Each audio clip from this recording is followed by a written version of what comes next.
बिस्मिल्लाहिर्रहमानिर्रहीम। लाखों करोड़ों दुरूदो सलाम मोहम्मद मुस्तफ़ा सल्लल्लाहु अलैहि वसल्लम और आले मोहम्मद पर। मैं हूं उमर दराज गोंदल। कल अडियाला जेल के अंदर आप जानते हैं कि तोशाखाना 2 केस की समाअत थी और इमरान खान ने कल एक सख्त पैगाम जारी किया। पहला पैगाम जो था वो कल, चूंकि गवर्नमेंट कह रही थी कि हम इमरान खान के ट्विटर या एक्स अकाउंट को बंद करने के हवाले से काम कर रहे हैं, तो उसकी थोड़ी ही देर के बाद जो खान साहब है उनके अकाउंट से उसी सख्त लबो लहजे वाला जो बयान है वो आया। उसका एक हिस्सा वो था, दूसरा हिस्सा थोड़ा सा लेट आया और फिर तो कोई आप समझें कि 10 बजे उन्होंने एक और पैगाम जारी किया और उसमें यह कहा कि मुझे बार बार डील ऑफर हुई और कहा गया कि मुल्क छोड़कर चला जाऊं या खामोश हो जाऊं तो मेरे केसेस खत्म कर दिए जाएंगे, लेकिन पहले दिन से मेरा मौक़िफ़ है कि मैं इन मुकद्दमात का सामना अदालतों से करके ही बाहर आऊंगा, किसी डील के नतीजे में हरगिज नहीं। इसीलिए मुझ पर बेबुनियाद 300 मुकद्दमात बनाए गए हैं। कोई भी और शख्स होता तो इन मुकद्दमात का सामना नहीं कर पाता, लेकिन मैं जानता हूं कि मैं बेगुनाह और हक पर हूं। अब इमरान खान ने कल जब ये बयान जारी किया कि मुझे ऑफर दी जा रही है, और ये बारहा हमने बात सुनी है, इवन अलीमा खान साहबा की जबान से सुनी है कि बाहर जाने के हवाले से बात की गई और उन्होंने कहा कि देखें ये मुल्क मेरा है और मुल्क घर होता है तो अपना घर छोड़ के तो कोई बाहर नहीं जाता। अब जब ये बात हुई तो आज 24 घंटे के बाद, क्योंकि कल से ये चल रही थी, तो 24 घंटे के बाद जो इस वक्त मोहसिन नकवी हैं, मोहसिन एक चीज होती है जो हकीकत होती है, एक चीज उसका साया होता है। अब मुल्क में आप इस्टेब्लिशमेंट को डिनाई नहीं कर सकते, इस मुल्क में इस्टेब्लिशमेंट एक हकीकत है। जाहिर है कि इस मुल्क की असल ताकत इस्टेब्लिशमेंट है और उन्हीं के पास इस मुल्क का सिस्टम और इक़्तिदार है। तो अब उस इस्टेब्लिशमेंट का जो साया या अक्स है वो मोहसिन नकवी की सूरत में है, क्योंकि मोहसिन नकवी ना नून लीग से हैं, मोहसिन नकवी ना पीपल्स पार्टी से। हाँ, जरदारी उनको अपना बच्चा जरूर कहते हैं, लेकिन पीपल्स पार्टी का वो बाकायदा हिस्सा तो नहीं है।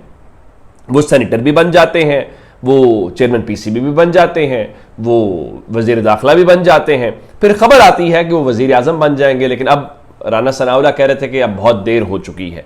तो उन्होंने कल, इमरान खान ने 10 बजे, तो इन्होंने आज कोई आप यूं कहिए कि आज काफी 24 घंटों के बाद एक ट्वीट लिखा और इमरान खान के उस बयान को जो उनके ऑफिशियल ट्विटर हैंडल से लिखा गया उसको कोट किया और कहा, can you name just one person who came to you with the offer saying we are ready to allow you to leave this country, to leave the country, just one name.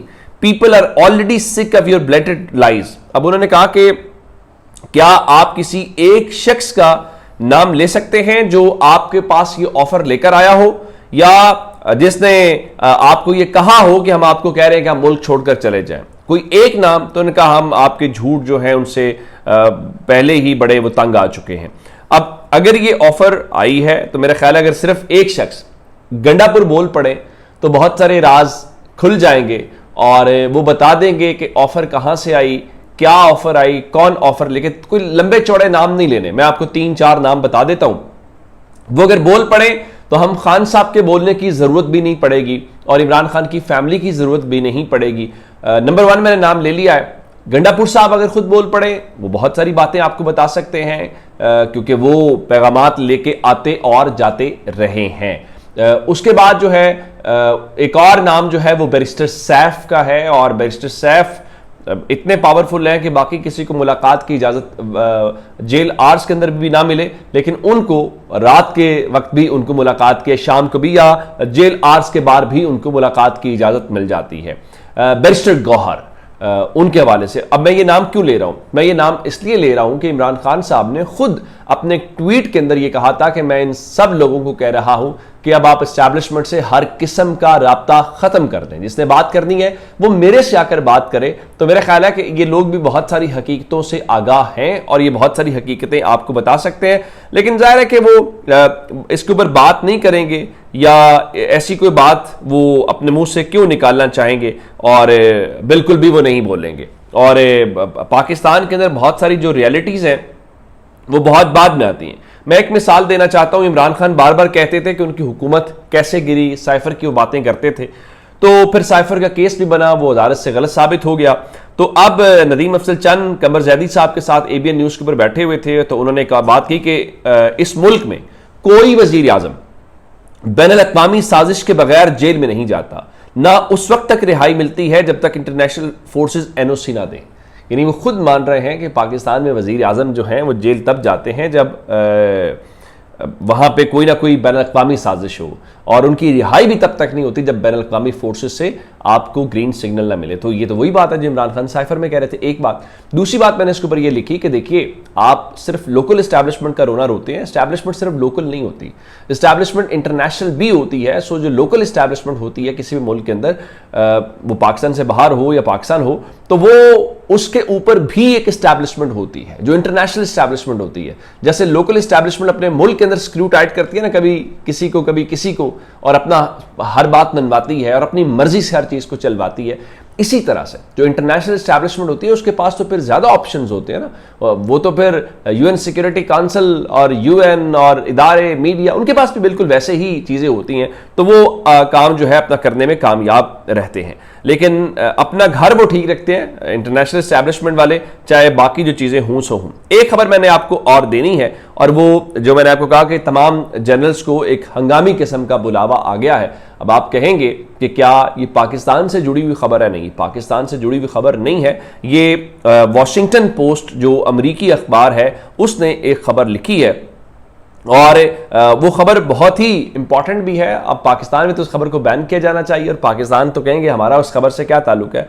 खबर यह है कि जो America के वजीर दिफा हैं, अब चूंकि उन्होंने डिफेंस डिपार्टमेंट को ख़त्म करके अब उसको डिपार्टमेंट ऑफ वॉर में चेंज कर दिया है, तो उन्होंने जो दुनिया भर में तैनात, सिर्फ अमेरिका में नहीं, क्योंकि आप जानते हैं कि सेंट्रल कमांड में होगा, कोई किसी और जगह के ऊपर होगा, तो दुनिया भर में जो तैनात उनके अमेरिकी जनरल्स हैं और जो उनके एडमिरल्स हैं, उनको अगले हफ्ते एक हंगामी और गैर मामूली मीटिंग के लिए तलब कर लिया है। और ये वॉशिंगटन पोस्ट ने इस बात की तस्दीक की है। और इसमें जो खास बात है, यानी अगर आप पूरी दुनिया से अपनी जो मिलिट्री लीडरशिप है या मिलिट्री टॉप जो ऑफिशियल्स हैं उनको बुला रहे हैं, तो कोई जंग लड़ने जा रहे हैं, क्या करने जा रहे हैं? कोई वर्ल्ड ऑर्डर चेंज करने जा रहे हैं, कुछ नया करने जा रहे हैं, कुछ तो ऐसा होगा।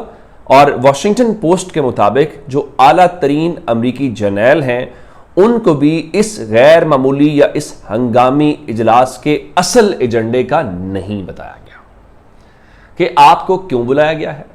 अगर आपको बुलाया गया है तो क्या डिस्कस क्या किया जाएगा या फैसला क्या लिया जाएगा। फैसला लेना तो बहुत दूर की बात है। तो आप अंदाजा इस बात से कीजिए कि ऐसा वो नहीं उन्होंने कुछ बताया। अब जो पेंटागन है उसने उन मिलिट्री ऑफिसर्स को अराउंड द वर्ल्ड वर्जीनिया बुला लिया है। तो अब ये है दुनिया के चलने का एक अंदाज, और हम किस पे लगे हुए हैं। हमारे यहाँ तो अगर कोई ऐसी चीज़ होनी हो तो हाँ, ये हो सकता है कि मुल्क के वज़ीर आज़म को पता ना हो, ये हो सकता है कि मुल्क के वज़ीर दिफा को पता ना हो, और फिर मीडिया के ज़रिए पहले तो ज़राए से ख़बरें बहुत सारी चल जाएं और उसके बाद बाकी चीज़ें हो जाएं। तो लेकिन चूँकि वो फर्स्ट वर्ल्ड कंट्रीज़ हैं, वो एक डेवलप्ड कंट्रीज़ हैं, और उनकी तरक्की का राज भी यही है कि वहाँ जो चेन ऑफ कमांड है, जो हायरार्की है, वो बड़ी क्लैरिटी के साथ है, डंडे प्रोग्राम की बुनियाद के ऊपर नहीं है। तो चूँकि वहाँ पे जो उनका प्रेसिडेंट होता है वही इंटरनेशनल एस्टैब्लिशमेंट का हेड होता है, तो अपना घर वो बड़ा ठीक रखते हैं। अपना बहुत सारा ख्याल रखिएगा। खुदा हाफिज़।